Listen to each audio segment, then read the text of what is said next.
দিল্লিতে বিক্ষোভ থেকে আটকের কয়েক ঘন্টা পর ছাড়া পেলেন রাহুল প্রিয়াঙ্কা। যন্তর মন্তরে ককরোচের অবস্থান, প্রশ্নপত্র ফাঁসে জড়িতদের কঠোর ব্যবস্থার নির্দেশ মোদির। ইরান যুক্তরাষ্ট্রের পাল্টাপাল্টি হামলায় বিপজ্জনক বাঁকে মধ্যপ্রাচ্য। 2 সপ্তাহে প্রায় 100 মার্কিন সেনা আহত। পরমাণু স্থাপনা গুঁড়িয়ে দেওয়ার হুমকি ট্রাম্পের। তীব্র হচ্ছে মস্কো কিয়েভ সংঘাত। ইউক্রেনের রুশ হামলায় নিহত 3। বাণিজ্যিক জাহাজে আক্রমণ চালিয়ে যাওয়ার ঘোষণা ক্রেমলিনের। মস্কোয় পাল্টা আঘাত জেলেনস্কি বাহিনীর। গাজায় দখলদার বাহিনীর হামলায় একই পরিবারের 6 সদস্য সহ নিহত 12। লেবাননের দক্ষিণাঞ্চলে অভিযান। ইসরায়েলি সেনা প্রত্যাহারে বৈরুতকে সহায়তার আশ্বাস ট্রাম্পের। এবং প্রচণ্ড গরমে ইউরোপে বাড়ছে দাবানল। স্পেনে 30,000 হেক্টর এলাকা বাষ্পীভূত। ফ্রান্সে 2 দমকল কর্মীর প্রাণহানি। ইতালিতে জলপাই বাগান পুড়ে ক্ষতিগ্রস্ত বহু কৃষক।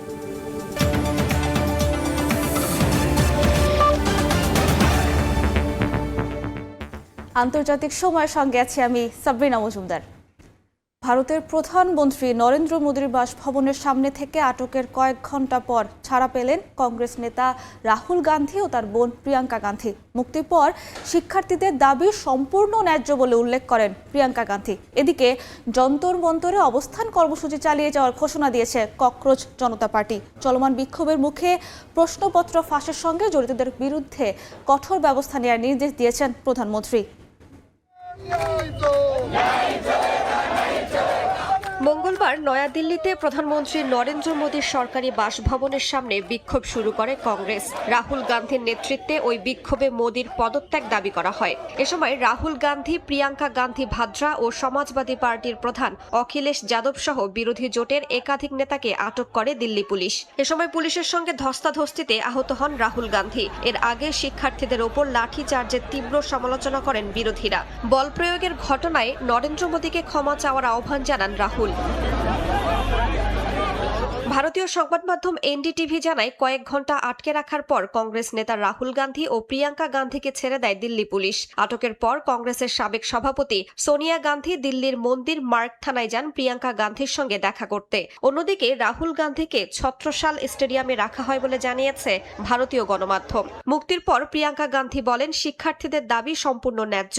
গণতন্ত্রে শান্তিপূর্ণ প্রতিবাদ করা প্রতিটি নাগরিকের মৌলিক অধিকার।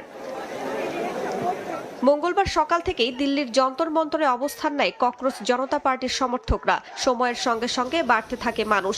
ভেঙে ফেলা মঞ্চ আবারও নতুন করে প্রস্তুত করা হয়। দাবি না মানা পর্যন্ত আন্দোলন চালিয়ে যাওয়ার ঘোষণা দেন বিক্ষোভকারীরা।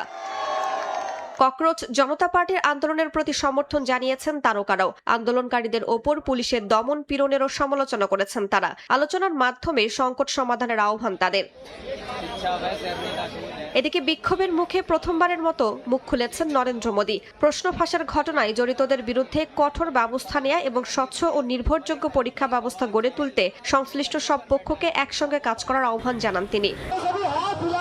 প্রশ্ন ফাঁসের ঘটনায় কেন্দ্রীয় শিক্ষামন্ত্রীর পদত্যাগের দাবিতে ককরোচ জনতা পার্টির আন্দোলনের সমর্থন দিয়ে গেল মাসের শেষে যন্তর মন্তরে অনশন শুরু করেন জলবায়ু কর্মী সোনম ওয়াংচুক। সোমবার পার্লামেন্ট অভিমুখে বিক্ষোভের ডাক দেয় সংগঠনটি। বিক্ষোভের এক পর্যায়ে শিক্ষার্থীদের ওপর চড়াও হয় পুলিশ। এই ঘটনায় দেশ জুড়ে সমালোচনার মুখে পড়েছে বিজেপি সরকার। রাইসা জান্নাত, সময় সংবাদ। ভারতের কলকাতায় প্রথমবারের মতো পৃথকভাবে শহীদ দিবস পালন করল তৃণমূলের 2 শিবির। মমতা বন্দ্যোপাধ্যায়ের আন্দোলনের স্মৃতিবিজড়িত এই দিনটিতে একই দাবিতে আলাদা কর্মসূচি নিয়ে মাঠে ছিল কংগ্রেসও। 3 দশক ধরে ভারতের কলকাতায় যে দিনটি তৃণমূল কংগ্রেসের সবচেয়ে বড় রাজনৈতিক শক্তি প্রদর্শনের মঞ্চ ছিল, সেই 21শে জুলাই এবার সাক্ষী হলো এক ভিন্ন বাস্তবতার। বিস্তারিত জানাচ্ছেন সুব্রত আচার্য।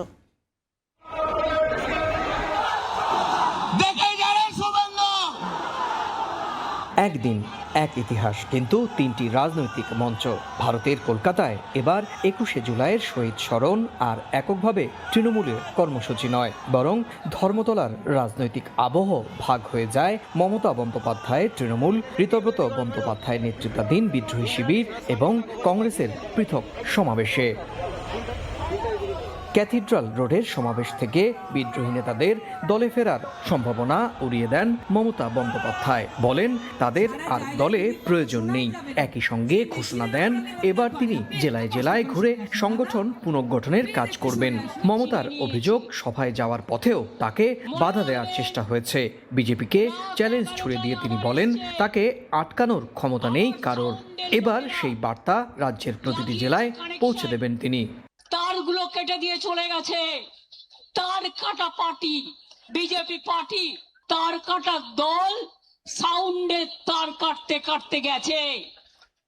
আপনারাই সোনার খনি, আপনারাই নয়নের মণি, আপনারাই শহীদ পরিবারকে দেখবেন, রক্ষা করবেন। অন্যদিকে মেয়র রোডের সভা থেকে ঋতব্রত বন্দ্যোপাধ্যায়ের শিবির মমতা ও অভিষেক বন্দ্যোপাধ্যায়ের নেতৃত্বের তীব্র সমালোচনা করে। নিজেদেরই প্রকৃত তৃণমূল দাবি করে তারা জানায় দলের আদর্শ ও রাজনৈতিক উত্তরাধিকার রক্ষার দায়িত্ব এখন তাদের হাতেই। শহীদ মিনারে আলাদা সমাবেশ করে জাতীয় কংগ্রেসও। দলের নেতা অধীর চৌধুরীর দাবি 1993 সালে পুলিশের গুলিতে নিহতরা ছিলেন যুব কংগ্রেসেরই কর্মী। তাই 21শে জুলাইয়ের শহীদ স্মরণের ঐতিহাসিক অধিকার কংগ্রেসেরও রয়েছে। শহীদের রক্ত তারা ব্যবহার করেছে রাজনীতির কাজে, শহীদের রক্ত নিয়ে ব্যবসা করেছে এই মমতা ব্যানার্জি। গতকাল পশ্চিমবঙ্গের বিধানসভায় যে 21শে জুলাইয়ের চ্যাটার্জি কমিশনের রিপোর্ট প্রকাশ হয়েছে তা অনেক প্রশ্নের জন্ম দিয়েছে। 1993 সালের 21শে জুলাই সচিত্র ভোটার তালিকা প্রকাশের দাবিতে তৎকালীন যুব কংগ্রেস নেত্রী মমতা বন্দ্যোপাধ্যায়ের নেতৃত্বে প্রতিবাদ হয়েছিল।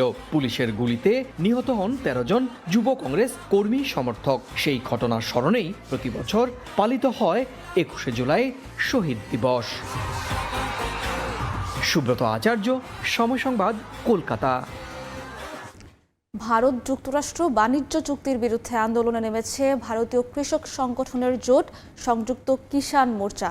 হরিয়ানা, পাঞ্জাব সহ বিভিন্ন রাজ্যে সমাবেশ করে চুক্তি বাতিলের দাবি জানান তারা। কৃষকদের আশঙ্কা, এই চুক্তি কার্যকর হলে ক্ষতির মুখে পড়বে দেশীয় কৃষি, ক্ষুদ্র শিল্প এবং লাখো মানুষের জীবিকা। ভারত যুক্তরাষ্ট্র বাণিজ্য চুক্তির প্রতিবাদে পাঞ্জাব, হরিয়ানা সহ বিভিন্ন রাজ্যে বিক্ষোভে নেমেছেন হাজার হাজার কৃষক। তাদের দাবি, এই চুক্তি কার্যকর হলে কম শুল্কে বিদেশি কৃষিপণ্য ভারতের বাজারে ঢুকবে। এতে দেশীয় কৃষিপণ্যের দাম কমে ক্ষতিগ্রস্ত হবেন ছোট ও মাঝারি কৃষকরা। এই আশঙ্কা থেকে আন্দোলন করছে কৃষক সংগঠনগুলোর জোট সংযুক্ত কিষাণ মোর্চা। দিল্লির পথে পাঞ্জাব, হরিয়ানা সীমান্তের বিভিন্ন স্থানে কৃষকদের অনেক বিক্ষোভ আটকে দেয় পুলিশ। কৃষক নেতাদের অভিযোগ, হরিয়ানা পুলিশ তাদের এখতিয়ারের বাইরে গিয়েও ব্যারিকেড বসিয়েছে।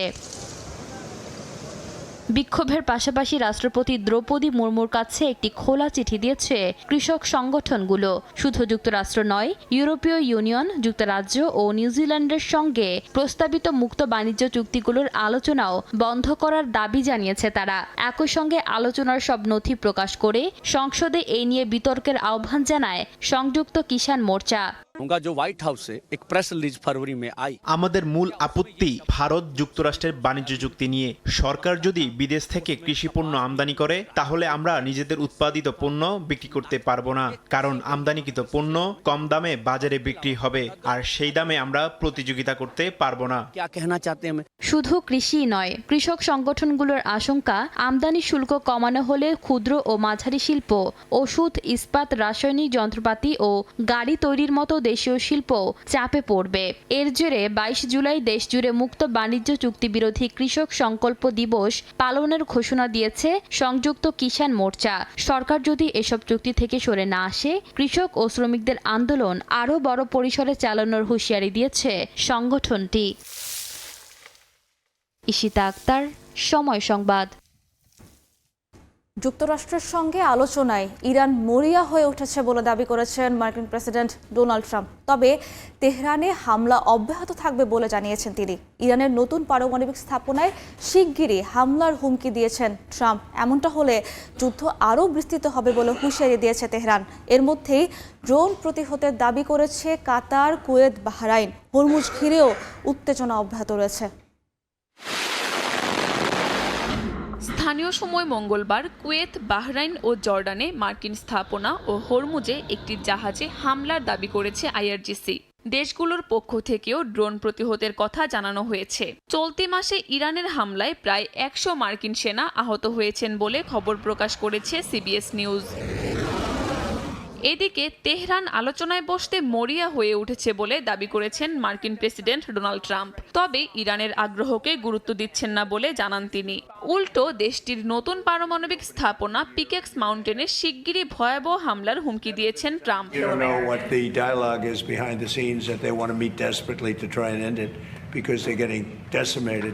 ইরানের পারমাণবিক স্থাপনায় যুক্তরাষ্ট্র আঘাত হানলে যুদ্ধ আরও বিস্তৃত হবে বলে হুঁশিয়ারি দিয়েছে তেহরান।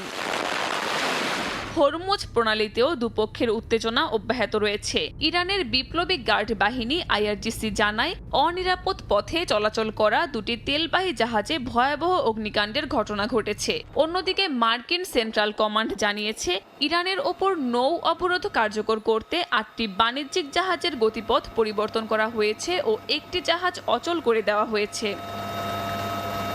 প্রায় 6 মাস ধরে চলছে ইরান যুক্তরাষ্ট্র সংঘাত। তেহরানের সামরিক অভিযানের জেরে অর্থনৈতিক চাপ বেড়েছে ওয়াশিংটনে। মার্কিন প্রতিরক্ষা মন্ত্রী পিট হেগসেথ জানিয়েছেন, ইরানের সঙ্গে যুদ্ধে মার্কিন ব্যয় প্রায় 37.5 বিলিয়ন ডলারে পৌঁছেছে। সামরিক সংঘাতের পাশাপাশি জ্বালানি, বাণিজ্য ও বৈশ্বিক অর্থনীতির ওপর যুদ্ধের প্রভাব ক্রমেই গভীর হচ্ছে বলেও মন্তব্য করেন তিনি। কাকুলি আখতার, সময় সংবাদ।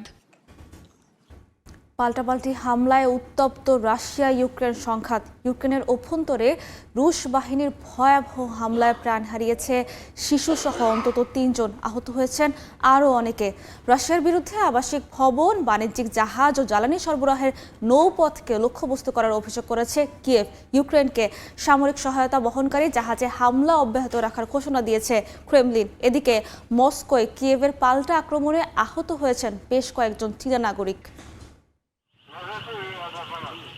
রুশ বাহিনীর বড় ধরনের ক্ষেপণাস্ত্র হামলায় বিধ্বস্ত ইউক্রেনের বিভিন্ন অঞ্চল। মঙ্গলবার দেশটির ঝাপোরিজিয়ায় রুশ গাইডেড বোমা হামলায় নিহত হয়েছেন বেশ কয়েকজন। একটি 9তলা আবাসিক ভবনে বোমার আঘাতে আগুন ছড়িয়ে পড়লে এ হতাহতের ঘটনা ঘটে। একই দিন সুমি অঞ্চলে রুশ সেনাদের ড্রোন হামলায় শিশুসহ আহত হয়েছেন আরও অনেকে। হামলার পরও আকাশে ড্রোনের উপস্থিতি থাকায় উদ্ধার কাজ ব্যাহত হয় বলে জানা গেছে। ইউক্রেনের বিমান বাহিনী জানায়, এক রাতেই দেশ জুড়ে অর্ধশতাধিক দূরপাল্লার ড্রোন ছুড়েছে রাশিয়া। এর মধ্যে বেশ কিছু ড্রোন ভূপাতিত করা গেলেও অনেক স্থানে ক্ষয়ক্ষতি হয়েছে। বিশ্লেষকদের মতে, ইউক্রেনের জ্বালানি, আবাসিক এলাকা ও বেসামরিক অবকাঠামোর ওপর চাপ বাড়িয়ে প্রতিরক্ষা সক্ষমতা দুর্বল করার কৌশল নিয়েছে মস্কো। স্থলভাগের পাশাপাশি কৃষ্ণ সাগরেও আক্রমণ বাড়িয়েছে রুশ বাহিনী। রোমানিয়ার উপকূলের কাছে মিশর থেকে ইউক্রেনগামী লাইবেরিয়ার পতাকাবাহী একটি গ্যাসবাহী ট্যাঙ্কারে হামলা চালানো হয়। এদিকে উত্তপ্ত পরিস্থিতির মধ্যেই সেনা প্রধান ওলেকজান্দর সিরস্কিকে বরখাস্তের জেরে অব্যাহত রয়েছে বিক্ষোভ। তার পরিবর্তে মিখাইলো দ্রাপাতি সেনা প্রধান হতে যাচ্ছেন বলে ইঙ্গিত দিয়েছেন জেলেনস্কি। মস্কোর হামলার জবাবে থেমে নেই কিয়েভও। ইউক্রেনের ড্রোন হামলায় মস্কোয় কয়েকজন চীনা নাগরিক আহত হয়েছেন বলে জানিয়েছে গণমাধ্যম। এদিকে সামরিক অভিযানের পাশাপাশি কূটনৈতিক বার্তাতেও অনড় অবস্থানের কথা জানিয়েছে ক্রেমলিন। ক্রেমলিনের মুখপাত্র দিমিত্রি পেসকভ জানান, ইউক্রেনের সেনাবাহিনীর জন্য সরঞ্জাম বহনকারী জাহাজে হামলা বন্ধ করবে না রাশিয়া। একই সঙ্গে যুক্তরাজ্যের উপকূলের কাছে রুশ যুদ্ধজাহাজের মহড়াকে আন্তর্জাতিক সামুদ্রিক আইনসম্মত বলে দাবি করেছেন তিনি। কাকুলি আখতার, সময় সংবাদ। গাজায় ইসরায়েলি হামলায় একই পরিবারের 6 সদস্য সহ অন্তত 12 ফিলিস্তিনি নিহত হয়েছেন। এর মধ্যে পানি সংকটে উপত্যকা জুড়ে দুর্ভোগ আরও বেড়েছে। এদিকে লেবাননের দক্ষিণাঞ্চলে অভিযান অব্যাহত রেখেছে ইসরায়েল। ওয়াশিংটনে মার্কিন প্রেসিডেন্ট ডোনাল্ড ট্রাম্পের সঙ্গে বৈঠক করেন লেবাননের প্রেসিডেন্ট জোসেফ আউন। এ সময় লেবাননের নিরাপত্তা পরিস্থিতি, সেনাবাহিনীকে আরও শক্তিশালীকরণ ও ইসরায়েলি সেনা প্রত্যাহার নিয়ে আলোচনা হয়। বৈরুতকে সহায়তার কথা জানান ট্রাম্প। একটি কবরের মাটি শুকোনোর আগেই খোঁড়া হচ্ছে আরেকটি কবর। সারি সারি মরদেহ নিয়ে কবরস্থানের দিকে হাঁটছেন স্বজনরা। মঙ্গলবার গাজা সিটির আল সাবরা এলাকায় একটি আবাসিক ভবনে ইসরায়েলি বাহিনীর হামলায় একই পরিবারের 6 সদস্য নিহত হন। জাতিসংঘ বলছে যুদ্ধবিরতির কয়েক মাস পরও গাজায় কোথাও নিরাপদ আশ্রয় নেই। একদিকে চলমান হামলা, অন্যদিকে তীব্র পানির সংকটে দুর্ভোগ আরও বেড়েছে। পানির জন্য ঘন্টার পর ঘন্টা লাইনে দাঁড়াতে হচ্ছে, আর দূষিত পানি ব্যবহারের কারণে বাড়ছে ডায়রিয়া, চর্মরোগ সহ নানা সংক্রমণ। জাতিসংঘ সতর্ক করে বলছে, যুদ্ধের পাশাপাশি পানি ও পয়ঃনিষ্কাশন ব্যবস্থার এই বিপর্যয় গাজাকে দীর্ঘমেয়াদী মানবিক সংকটের দিকে ঠেলে দিচ্ছে। এদিকে লেবাননেও হামলা অব্যাহত রেখেছে দখলদার বাহিনী। তেল আবিব, বৈরুত ও ওয়াশিংটনের মধ্যস্থতায় হওয়া নতুন নিরাপত্তা পরিকল্পনার অংশ হিসেবে দক্ষিণ লেবাননের একটি এলাকায় সেনা মোতায়েন শুরু করেছে লেবাননের সেনাবাহিনী। পরিকল্পনা অনুযায়ী নির্দিষ্ট কিছু এলাকা থেকে ধাপে ধাপে যাবে ইসরায়েলি সেনারা। তবে লেবাননে সেনা মোতায়েন শুরুর পরই উত্তেজনা দেখা দেয়। বৈরুতের অভিযোগ, তাদের সেনাদের লক্ষ্য করে গুলি ছুড়েছে ইসরায়েলি বাহিনী। উত্তপ্ত পরিস্থিতির মধ্যে মঙ্গলবার ওয়াশিংটনে মার্কিন প্রেসিডেন্ট ডোনাল্ড ট্রাম্পের সঙ্গে বৈঠক করেন লেবাননের প্রেসিডেন্ট জোসেফ আউন। আলোচনায় দক্ষিণ লেবাননের নিরাপত্তা পরিস্থিতি, ইসরায়েলি সেনা প্রত্যাহার এবং লেবাননের সেনাবাহিনীকে আরও শক্তিশালী করার মতো গুরুত্বপূর্ণ বিষয়গুলো উঠে আসে। এ সময় ওয়াশিংটন বৈরুতকে সহায়তা করবে বলে জানান ট্রাম্প।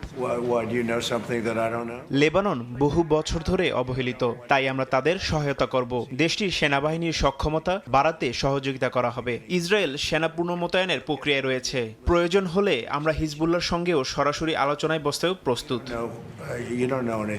যদিও হিজবুল্লাহ পুরোপুরি নিরস্ত্র না হওয়া পর্যন্ত সীমান্তে নিরাপত্তা অঞ্চল থেকে পুরোপুরি সেনা প্রত্যাহার করা হবে না বলে জানিয়েছে তেল আবিব।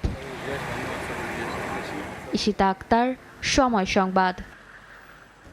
মধ্যপ্রাচ্যে যুক্তরাষ্ট্র ইরান সংঘাত সহ বিশ্বজুড়ে নানা উত্তেজনার মধ্যে ফিলিপিন্সের রাজধানী ম্যানিলায় শুরু হয়েছে আসিয়ান পররাষ্ট্রমন্ত্রীদের বৈঠক।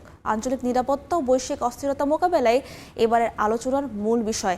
মঙ্গলবার 11 সদস্যের আসিয়ানের পররাষ্ট্রমন্ত্রীদের পাশাপাশি গুরুত্বপূর্ণ অংশীদার দেশগুলোর প্রতিনিধিরাও বৈঠকে অংশ নিয়েছেন। উদ্বোধনী অনুষ্ঠানে ফিলিপিন্সের পররাষ্ট্রমন্ত্রী মারিয়া থেরেসা লাজারো বলেন, বিশ্বজুড়ে চলমান অস্থিরতায় শান্তি, নিরাপত্তা ও স্থিতিশীলতা বজায় রাখতে একসঙ্গে কাজ করাই এবারের সম্মেলনের মূল লক্ষ্য। এবারের বৈঠকে মিয়ানমারের চলমান সংঘাত, দক্ষিণ চীন সাগরের বিরোধ এবং যুক্তরাষ্ট্র ইরান সংঘাতের প্রভাবে হরমুজ প্রণালী হয়ে জ্বালানি সরবরাহ, মূল্যস্ফীতি ও বৈশ্বিক অর্থনীতির ঝুঁকি নিয়ে আলোচনা হওয়ার কথা রয়েছে।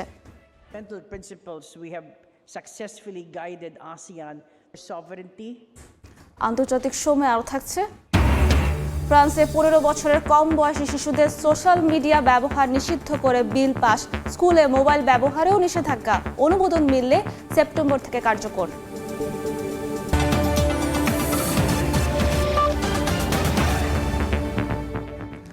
ইউরোপে তীব্র তাপপ্রবাহের সঙ্গে পাল্লা দিয়ে বাড়ছে দাবানল।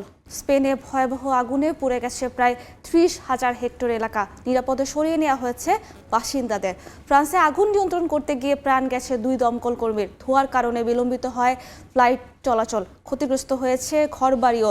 দাবানলে পুড়ছে বলিভিয়া, আলজেরিয়াও। ইতালিতে জলপাই বাগান পুড়ে যাওয়ায় ক্ষতির মুখে কৃষকেরা।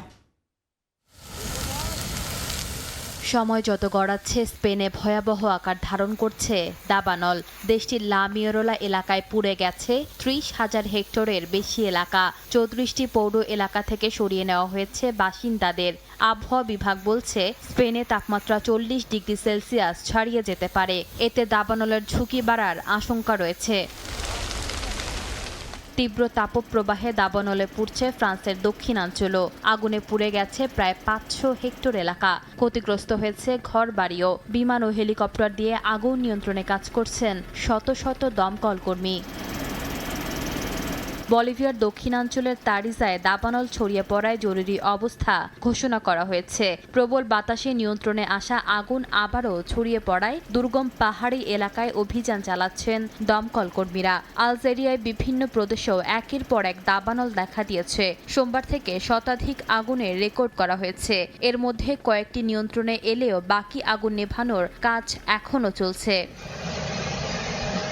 এদিকে ইতালির সিলিসিতেও দাবানলের ক্ষতির মুখে পড়েছেন কৃষকেরা। আগুনে পুড়ে গেছে জলপাই বাগানের বিস্তীর্ণ এলাকা। বহু বছরের গাছ ধ্বংস হওয়ায় এবার জলপাই উৎপাদন নিয়ে শঙ্কায় স্থানীয় কৃষকরা। আগুন নেভাতে দমকল কর্মীদের সঙ্গে কাজ করছেন স্থানীয়রাও। এদিকে দাবদাহের দাপট এখনও কমেনি। তীব্র গরমে ভুগছেন গ্রিস ও উত্তর মেসিডোনিয়ার বাসিন্দারা।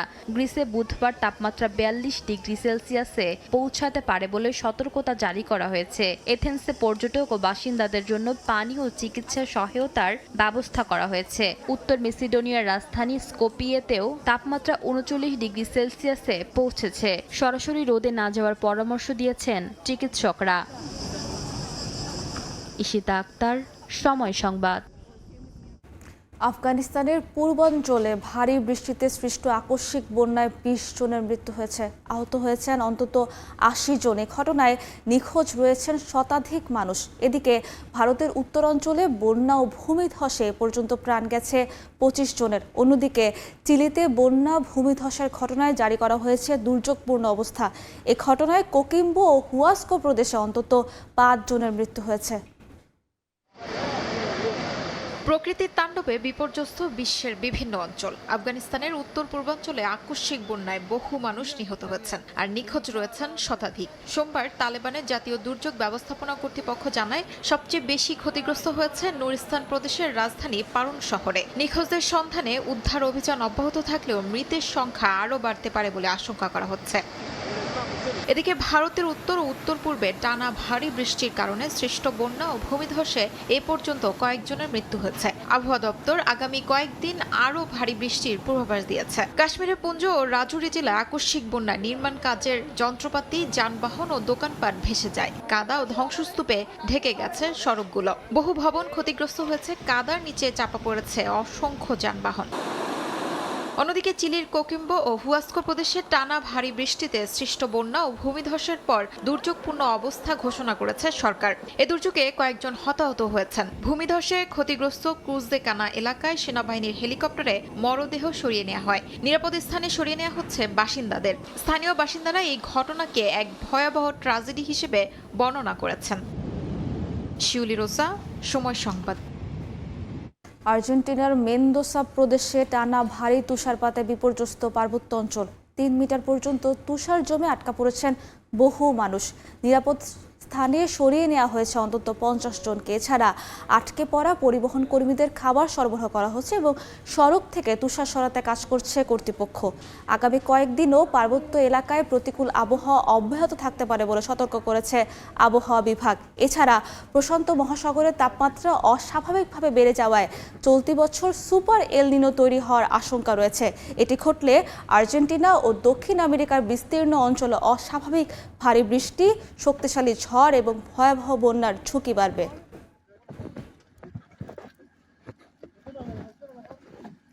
15 বছরের কম বয়সী শিশুদের সামাজিক যোগাযোগ মাধ্যম ব্যবহার নিষিদ্ধ করতে ঐতিহাসিক একটি বিল পাশ করেছে ফ্রান্সের পার্লামেন্ট।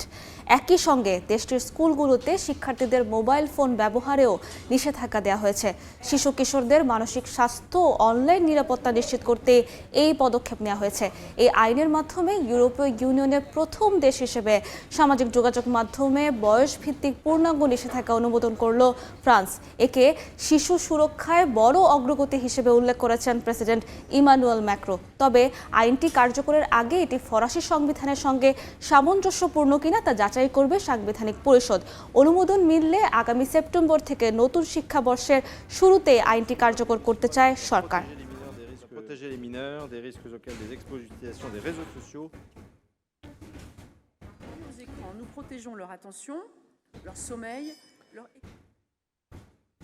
ক্ষমতায় এসেই বড় ধরনের রদবদল শুরু করেছে যুক্তরাজ্যের নতুন প্রধানমন্ত্রী অ্যান্ডি বার্নহ্যাম।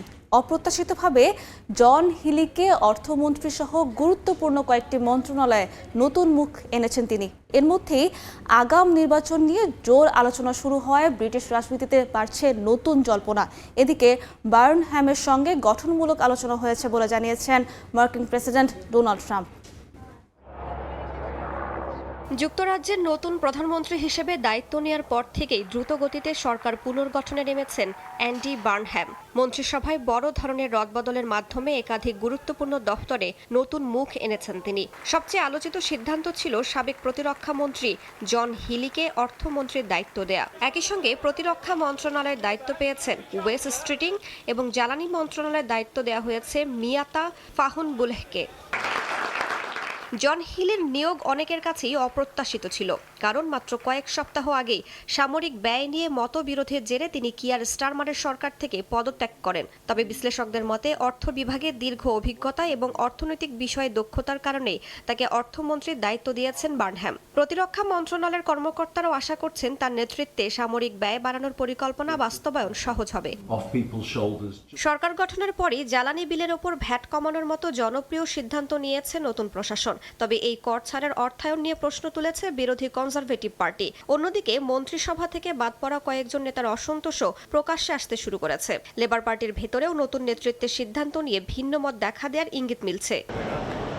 এদিকে ওয়েস্টমিনস্টারের রাজনৈতিক অঙ্গনে জোর গুঞ্জন শুরু হয়েছে জনপ্রিয়তার সম্ভাব্য উত্থানকে কাজে লাগিয়ে অ্যান্ডি বার্নহ্যাম আগাম জাতীয় নির্বাচনের ডাক দিতে পারেন, যদিও তিনি প্রকাশ্যে এমন পরিকল্পনা অস্বীকার করেছেন। তবে বিভিন্ন রাজনৈতিক দল এরই মধ্যে সম্ভাব্য নির্বাচনের প্রস্তুতি শুরু করেছে। বিশ্লেষকদের মতে আগাম নির্বাচন হলে বার্নহ্যাম নতুন জনসমর্থনের ভিত্তিতে নিজের সরকারকে আরও শক্ত অবস্থানে নেওয়ার সুযোগ পাবেন। তবে ভুল সময়ের সিদ্ধান্ত তার সরকারের জন্য ঝুঁকিও তৈরি করতে পারে। রাইসা জান্নাত, সময় সংবাদ। আন্তর্জাতিক সময় আরও থাকছে। ভারতে প্রথমবার ডেঙ্গু টিকার অনুমোদন নিতে পারবে 4 থেকে 60 বছর বয়সীরা। হাসপাতালে ভর্তি কমাতে কার্যকর ভূমিকা রাখার দাবি, দ্রুত প্রকোপ কমার আশা। কানাডার বিভিন্ন পণ্যের উপর নতুন করে 50% শুল্ক আরোপের ঘোষণা দিয়েছেন মার্কিন প্রেসিডেন্ট ডোনাল্ড ট্রাম্প। মার্কিন পণ্যের প্রতি কানাডার বৈষম্যমূলক আচরণের অভিযোগ তুলে সিদ্ধান্ত নিয়েছে ওয়াশিংটন। আগামী 30 দিনের মধ্যে নতুন শুল্ক কার্যকর হবে। এর আওতায় থাকবে ওয়াইন, দুগ্ধজাত পণ্য, সিমেন্ট, আসবাবপত্র, পোশাক সহ বিভিন্ন কানাডীয় পণ্য। প্রায় $20 বিলিয়ন কানাডীয় আমদানির উপরে শুল্ক আরোপ করা হবে বলে জানিয়েছে যুক্তরাষ্ট্রের বাণিজ্য প্রতিনিধি দফতর। 1930 সালের একটি আইনের আওতায় এই পদক্ষেপ নিয়েছে ট্রাম্প প্রশাসন। এদিকে কানাডার প্রধানমন্ত্রী মার্ক কার্নি বলেছেন, বাণিজ্য বিরোধ সমাধানে যুক্তরাষ্ট্রকে প্রস্তাব দেওয়া হয়েছে। তবে তিনি অভিযোগ করেন, ট্রাম্প প্রশাসনের আগের শুল্কই দুই দেশের বাণিজ্য চুক্তির পরিপন্থী ছিল। ভারতে প্রথমবারের মতো ডেঙ্গুর টিকা ব্যবহারের অনুমোদন দেওয়া হয়েছে। দেশটির ড্রাগ কন্ট্রোলার জেনারেল তাকেদা বায়োফার্মাসিউটিক্যালসের তৈরি কিউডেঙ্গা টিকার বাজারজাতকরণের অনুমোদন দিয়েছে। 3 মাসের ব্যবধানে 2টি ডোজ দিতে হবে। 4 থেকে 60 বছর বয়সীরা নিতে পারবেন 2 ডোজের এই টিকা। কোম্পানির দাবি, আগে ডেঙ্গু হয়েছে কিনা তা পরীক্ষা ছাড়াই এই টিকা দেওয়া যাবে। এটি ডেঙ্গু ভাইরাসের 4টি সেরোটাইপের বিরুদ্ধে সুরক্ষা দিতে সক্ষম। 28,000-এর বেশি মানুষের অংশগ্রহণে পরিচালিত একাধিক ক্লিনিক্যাল ট্রায়ালের তথ্যের ভিত্তিতে এই অনুমোদন দেওয়া হয়েছে। কোম্পানির দাবি, টিকাটি ডেঙ্গু প্রতিরোধ এবং হাসপাতালে ভর্তি কমাতে কার্যকর। বিশ্ব স্বাস্থ্য সংস্থাও ডেঙ্গু প্রবণ এলাকায় কিউডেঙ্গা ব্যবহারের সুপারিশ করেছে। বর্তমানে বিশ্বের 43টি দেশে টিকাটি অনুমোদিত এবং 3 কোটির বেশি ডোজ বিতরণ করা হয়েছে।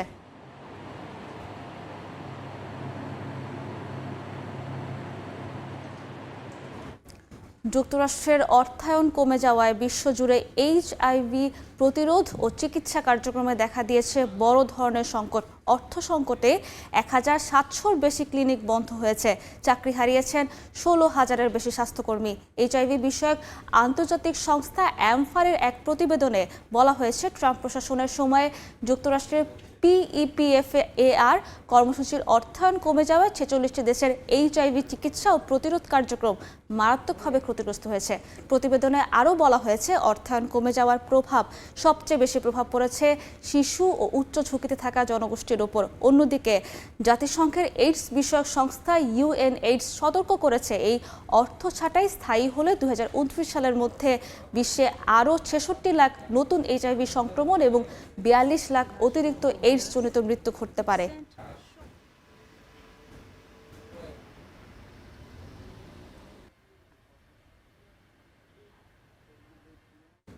ভেনেজুয়েলায় ভয়াবহ ভূমিকম্পের পর জীবনের ঝুঁকি নিয়ে মানুষের পাশে দাঁড়িয়েছে ছোট্ট শিশু সেবাস্তিয়ান কোরো। উদ্ধারকারীদের সঙ্গে কাঁধে কাঁধ মিলিয়ে কাজ করে সে এখন হয়ে উঠেছে লাখো মানুষের অনুপ্রেরণা।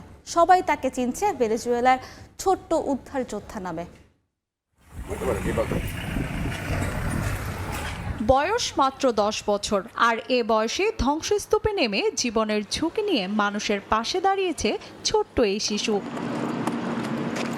ধ্বংসস্তূপে ছড়িয়ে আছে ক্ষতচিহ্ন, চারদিকে স্বজন হারানোর আহাজারি। এমন ভয়াবহ বিপর্যয়ের মধ্যে উদ্ধারকর্মীদের হেলমেট পরে মানুষের পাশে দাঁড়ানো ছোট্ট এই শিশুর নাম সেবাস্তিয়ান কোরো।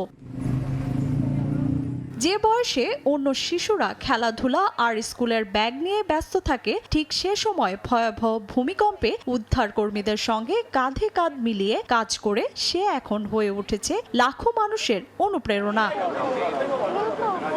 সাহস, দায়িত্ববোধ আর মানবিকতায় মুগ্ধ হয়ে সবাই এখন তাকে চেনে এল তোপিতো ভেনেজোলানো, অর্থাৎ ভেনেজুয়েলার ছোট্ট উদ্ধার যোদ্ধা নামে। ধ্বংসস্তূপের মাঝেও মানুষের পাশে দাঁড়ানো এই শিশুর অনুপ্রেরণাদায়ক গল্প এখন ছড়িয়ে পড়েছে বিশ্বজুড়ে। গত জুনে 7.2 ও 7.5 মাত্রার দুটি শক্তিশালী ভূমিকম্পে ভয়াবহ ক্ষয়ক্ষতির মুখে পড়ে ভেনেজুয়েলা। সবচেয়ে বেশি ক্ষতিগ্রস্ত হয় বন্দর নগরী লা গুয়েরা। ধসে পড়ে বহু ভবন, প্রাণ হারান হাজারো মানুষ। সেই বিপর্যয়ের পর থেকেই অবসরপ্রাপ্ত সিভিল প্রোটেকশন স্বেচ্ছাসেবক দাদা ক্রিস্টোবাল কোরোর সঙ্গে উদ্ধার কাজে নেমে পড়ে সেবাস্তিয়ান। শুরুতে উদ্ধারকর্মীদের সঙ্গে ধ্বংসস্তূপে প্রয়োজনীয় সামগ্রী পৌঁছে দেয়া, পানির বোতল বহন এবং ক্ষতিগ্রস্ত পরিবারগুলোর পাশে দাঁড়ানোর মতো কাজ করত সে। পরে ধ্বংসস্তূপ থেকে দুটি প্রাণী জীবিত উদ্ধার করে সবাইকে বিস্মিত করে ছোট্ট এই শিশু। বয়সের তুলনায় তার সাহস, দায়িত্ববোধ এবং নিষ্ঠা মুগ্ধ করেছে উদ্ধারকর্মীদেরও। শিশুদের মধ্যে এমন মানবিক মূল্যবোধ সমাজের জন্য বড় অনুপ্রেরণা।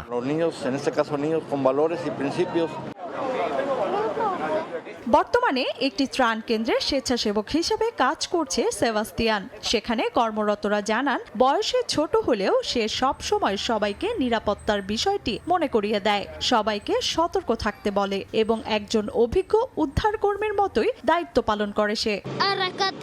আমি বড় হয়ে একজন দমকল কর্মী হতে চাই। মানুষের জীবন বাঁচানোর কাজই হবে আমার ভবিষ্যতের মূল লক্ষ্য। ভূমিকম্প ধ্বংস করেছে অসংখ্য স্বপ্ন। সেই ধ্বংসস্তূপের মধ্যেই জন্ম নিয়েছে নতুন এক অনুপ্রেরণার গল্প।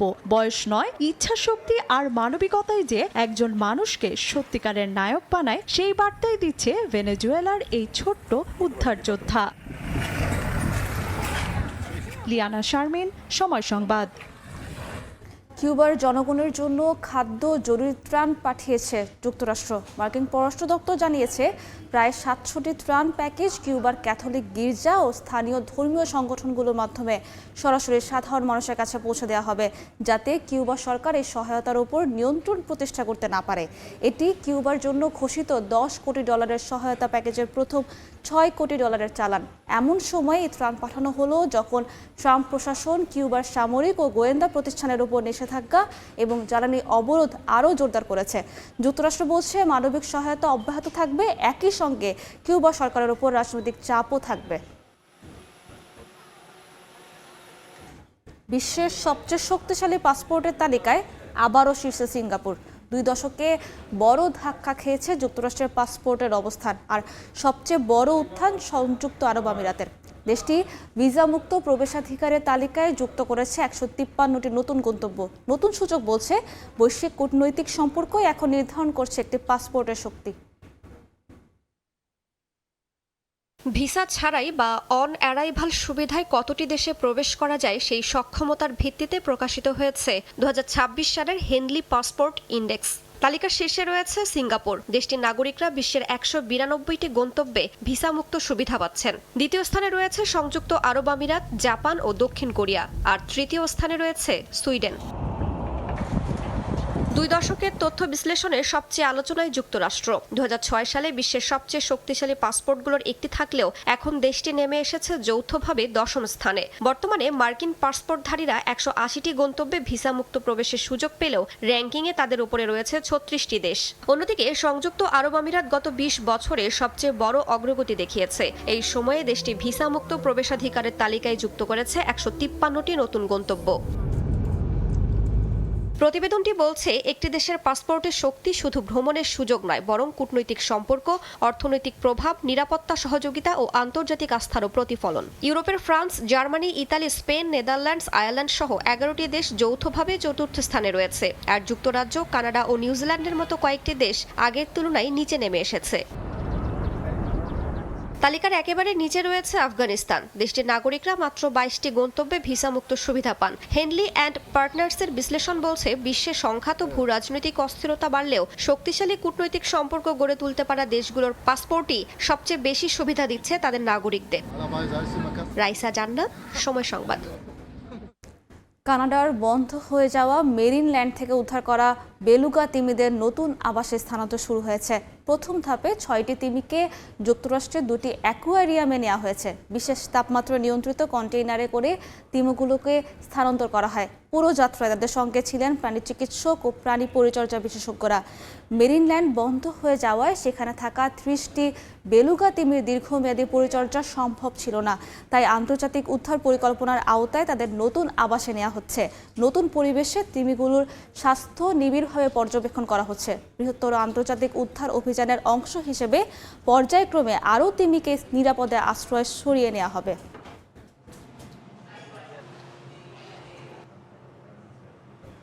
চীনের পূর্বাঞ্চলীয় আনহুই প্রদেশের পিংথিয়ান লেকে তৈরি হয়েছে চোখ ধাঁধানো এক দৃশ্য। লেকের পাশ দিয়ে চলে যাওয়া একটি সড়ক দূর থেকে এমন এক অপটিক্যাল ইলিউশন তৈরি করে যেখানে মনে হয় গাড়ি ও মোটরসাইকেলগুলো যেন পানির উপর ভেসে চলছে। পানি, আকাশ ও দিগন্ত একাকার হয়ে সৃষ্টি করেছে প্রকৃতির অপূর্ব এক মিরর অফ দ্য স্কাই। এই অনন্য দৃশ্য দেখতে প্রতিদিনই ভিড় করেছেন অসংখ্য পর্যটক ও আলোকচিত্রী। জায়গাটি এখন সামাজিক যোগাযোগ মাধ্যমে ব্যাপক জনপ্রিয় এক পর্যটন আকর্ষণে পরিণত হয়েছে।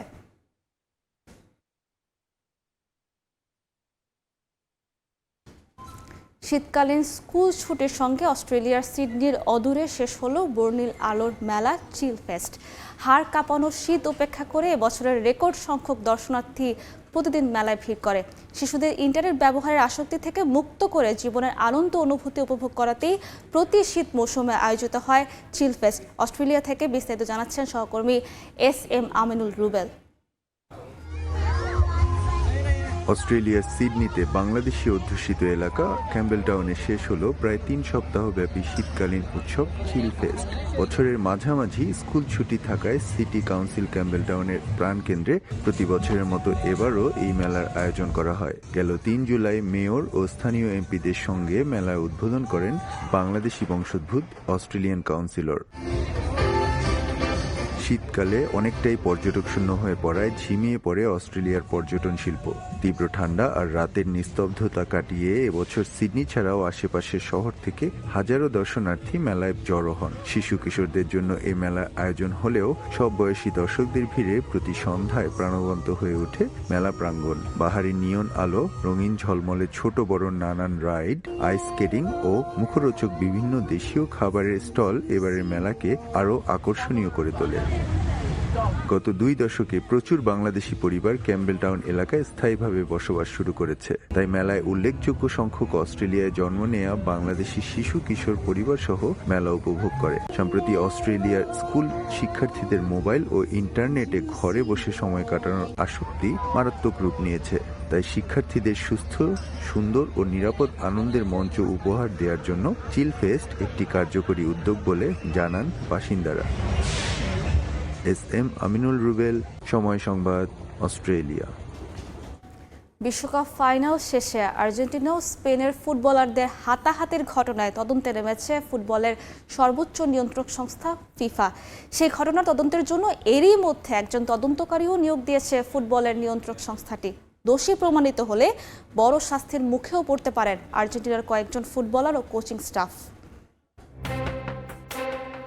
বিশ্বকাপের সোনালী ট্রফিতে তখন স্পেনের নাম উৎসবের রঙে ভেসে যাওয়ার কথা ছিল স্পেনিয়ারদের। তবে সেই আনন্দ মুহূর্তেই রূপ নেয় উত্তেজনায়। শিরোপা উদযাপনের বদলে মাঠ জুড়ে শুরু হয় 2 দলের খেলোয়াড় ও কোচিং স্টাফদের ধাক্কাধাক্কি, বাকবিতণ্ডা। সেই ঘটনার জেরে ইতোমধ্যেই তদন্তে নেমেছে ফিফা। সংস্থাটি জানায়, বিশ্বকাপ ফাইনালের ম্যাচ রিপোর্ট পর্যালোচনা করে ফিফা ডিসিপ্লিনারি কোডের 36 নম্বর অনুচ্ছেদ অনুযায়ী আনুষ্ঠানিক তদন্ত শুরু হয়েছে। ঘটনা তদন্তে নিয়োগ দেওয়া হয়েছে একজন তদন্তকারীকেও। তার প্রতিবেদন পাওয়ার পরই পরবর্তী সিদ্ধান্ত জানাবে ফিফা। সামাজিক যোগাযোগ মাধ্যমে ছড়িয়ে পড়া ভিডিওতে দেখা যায় স্প্যানিশ ডিফেন্ডার এরিক গার্সিয়ার সঙ্গে প্রথমে বাকবিতণ্ডায় জড়িয়ে পড়েন আর্জেন্টিনার মিডফিল্ডার লিসান্দ্রো পারদেস। এক পর্যায়ে গার্সিয়াকে আঘাত করেন তিনি, তাতেই পরিস্থিতি নিয়ন্ত্রণের বাইরে চলে যায়। সতীর্থকে রক্ষা করতে ছুটে আসেন স্পেনের খেলোয়াড়রা। তাতে শুধু খেলোয়াড়রাই নন, সংঘর্ষে জড়িয়ে পড়েন দুই দলের কোচিং স্টাফও। পরিস্থিতি আরও ভয়াবহ হওয়ার আগেই আর্জেন্টিনার প্রধান কোচ লিওনেল স্কালোনি এবং দুই দলের কয়েকজন খেলোয়াড় এগিয়ে এসে উত্তেজনা নিয়ন্ত্রণে আনেন। তবে বিশ্বকাপ ফাইনালের এই অপ্রীতিকর ঘটনার দায় কার আর কার বিরুদ্ধে কি ব্যবস্থা নেওয়া হবে সেই উত্তর এখন ফিফার তদন্ত প্রতিবেদনের অপেক্ষায়। এর আগে 2022 বিশ্বকাপে ঘানার বিপক্ষে ম্যাচের পর অসদাচরণের দায়ে উরুগুয়ের হোসে মারিয়া গিমিনেস ও ফার্নান্দো মুসলেরাকে 4 ম্যাচ নিষেধাজ্ঞা আর এডিসন কাভানি ও দিয়াগো গদিনকে 1 ম্যাচ নিষেধাজ্ঞা দিয়েছিল ফিফা। পাশাপাশি জরিমানাও করা হয়। ফলে দোষী প্রমাণিত হলে বড় শাস্তির মুখে পড়তে পারেন পারদেস সহ আর্জেন্টিনার একাধিক ফুটবলার ও কোচিং স্টাফ। রাফি আমিন, সময় সংবাদ। বিশ্বকাপে অবৈধ সম্প্রচারের কারণে 3000-এর বেশি ওয়েবসাইট বন্ধ করেছে যুক্তরাষ্ট্র। এসব সাইটের ডোমেইন জব্দ করেছে বিশ্বকাপের স্বাগতিক দেশটির ডিপার্টমেন্ট অফ জাস্টিস। অবৈধ সম্প্রচার ঠেকাতে বিভিন্ন দেশে অপারেশন অফসাইড এবং অপারেশন রেড কার্ড পরিচালনা করে ডিওজে। বিশ্বকাপ মানেই ফিফার বাড়তি আয়। সংস্থাটির ব্যাংক ব্যালেন্স ফুলে ফেপে ওঠে, যার বড় একটা অংশ আসে সম্প্রচার সত্ত্ব থেকে। এই খাত থেকে এবারও প্রায় 420 কোটি মার্কিন ডলার আয় করেছে ফিফা। তবে এই আয়ের পেছনে একটা চ্যালেঞ্জও থাকে ফুটবল নিয়ন্ত্রক সংস্থার, থার্ড পার্টি বা অবৈধ সম্প্রচার ঠেকানো।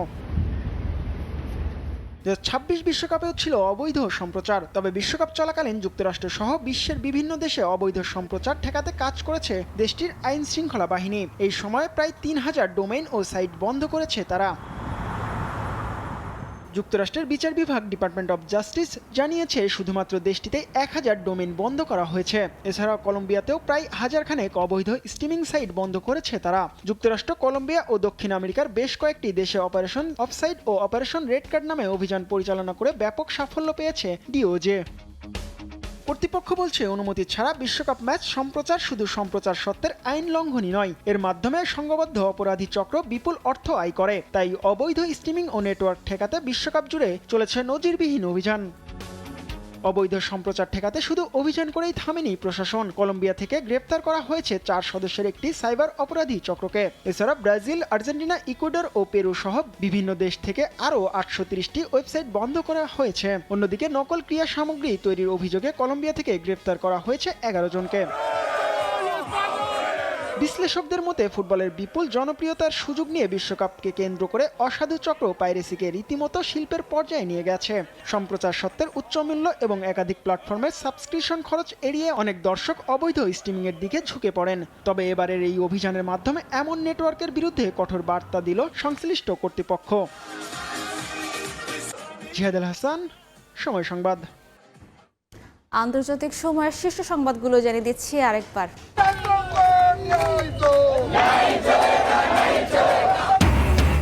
দিল্লিতে বিক্ষোভ থেকে আটকের কয়েক ঘন্টা পর ছাড়া পেলেন রাহুল প্রিয়াঙ্কা। যন্তর মন্তরে ককরোচের অবস্থান, প্রশ্নপত্র ফাঁসে জড়িতদের কঠোর ব্যবস্থার নির্দেশ মোদির। ইরান যুক্তরাষ্ট্রের পাল্টাপাল্টি হামলায় বিপজ্জনক বাঁকে মধ্যপ্রাচ্য। 2 সপ্তাহে প্রায় 100 মার্কিন সেনা আহত। পরমাণু স্থাপনা গুঁড়িয়ে দেওয়ার হুমকি ট্রাম্পের। এবং তীব্র হচ্ছে মস্কো কিয়েভ সংঘাত। ইউক্রেনের রুশ হামলায় নিহত 3। বাণিজ্যিক জাহাজে আক্রমণ চালিয়ে যাওয়ার ঘোষণা ক্রেমলিনের। মস্কোয় পাল্টা আঘাত জেলেনস্কি বাহিনীর।